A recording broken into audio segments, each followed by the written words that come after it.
Bon, ça va être rapide parce que le programme du logiciel d'enregistrement il est complètement, il bug complètement. Donc, voilà. Ce serait pour parler de l'amour de l'énergie. Enfin, il n'y en a pas d'amour dans l'énergie. Donc, c'est justement pour parler de ça.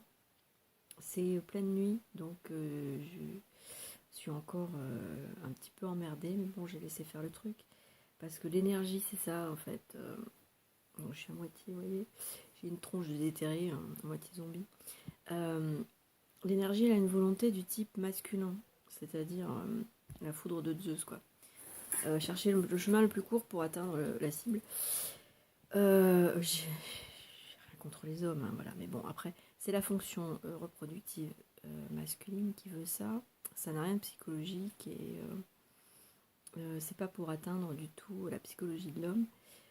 C'est juste vraiment pour parler d'énergie et de mouvement d'énergie masculin-féminin. L'énergie, la La particularité de l'énergie, c'est d'être masculine, c'est-à-dire d'avoir d'abord une volonté. Et elle n'a d'amour l'énergie que lorsqu'elle s'astralise, c'est-à-dire lorsqu'elle se diffracte, et qu'elle commence à rentrer dans l'intelligence, c'est-à-dire dans un mouvement. Il y a obligatoirement de l'intelligence dans le mouvement, sinon il n'y aurait pas de mouvement, et ça serait inefficace, et ça serait voué au crush bang avant d'avoir fait un Big Bang. Donc il y a obligation d'intelligence dès qu'il y a diffraction.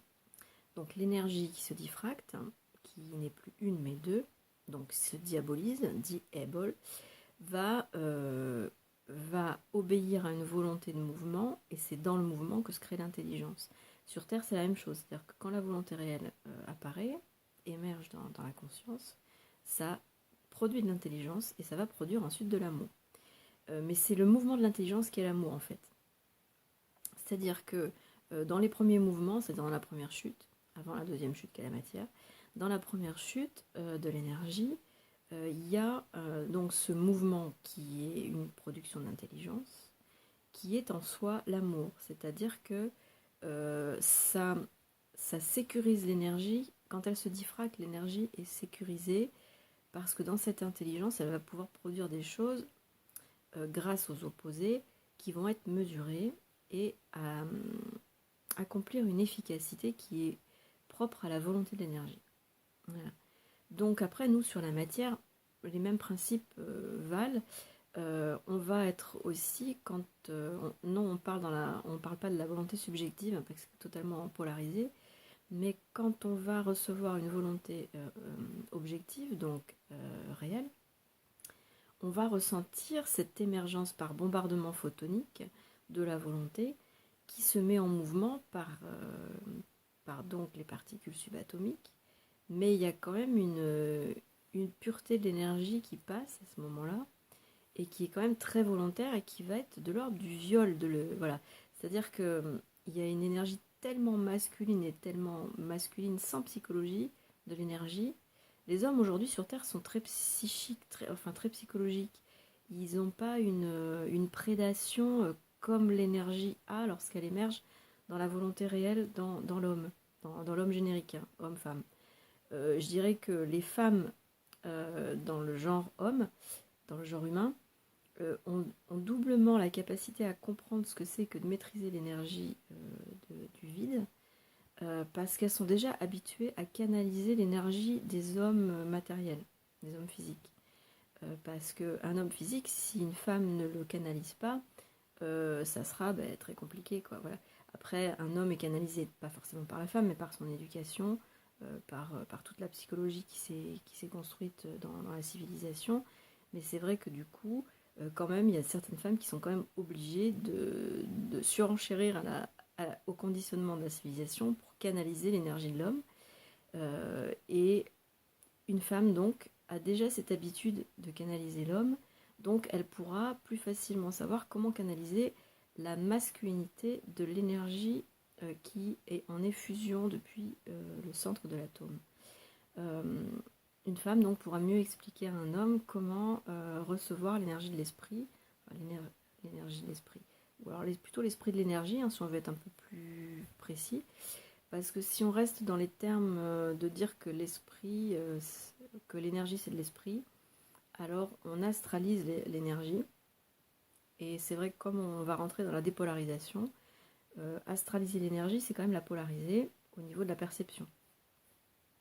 Donc c'est pas mal de changer de terme, c'est-à-dire que quand on pense esprit, quand on est habitué à dire esprit, ça serait pas mal de remplacer le terme esprit par le terme énergie parce qu'il est moins polarisé. Il y a moins de subjectivité dans le mot énergie que dans le mot esprit. Parce que le mot esprit, on l'anthropomorphise, on lui donne des propriétés comme celui de l'amour, quoi. L'énergie n'a aucun amour. Il faut vraiment oublier ça. C'est-à-dire que si vous voulez fusionner avec l'énergie, avec la source, vous n'aurez pas une relation amoureuse avec la source. Vous aurez une relation énergétique. C'est-à-dire c'est beau de décoffrage, quoi.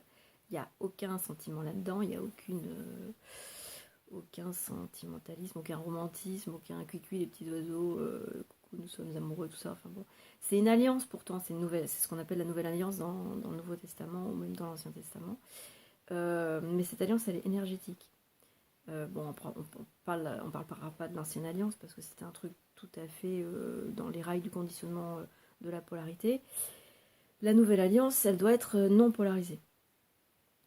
Donc c'est pour ça que c'est pas mal de parler d'énergie plutôt que d'esprit, parce que du coup on désubjectivise l'énergie et ça permet d'être un peu plus dans l'acuité du discernement et de la réception que l'on va avoir du bombardement photonique qu'envoie l'énergie dans l'hibernation quantique.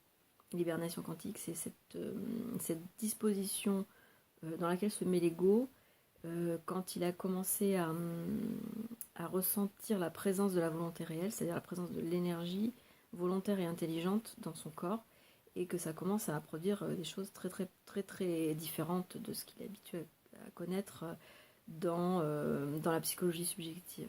Donc vraiment ça change tout dans la perception.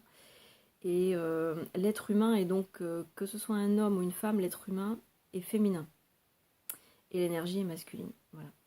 Donc ça demande à commencer par la colère contre l'esprit, ce qu'on appelait la colère contre l'esprit.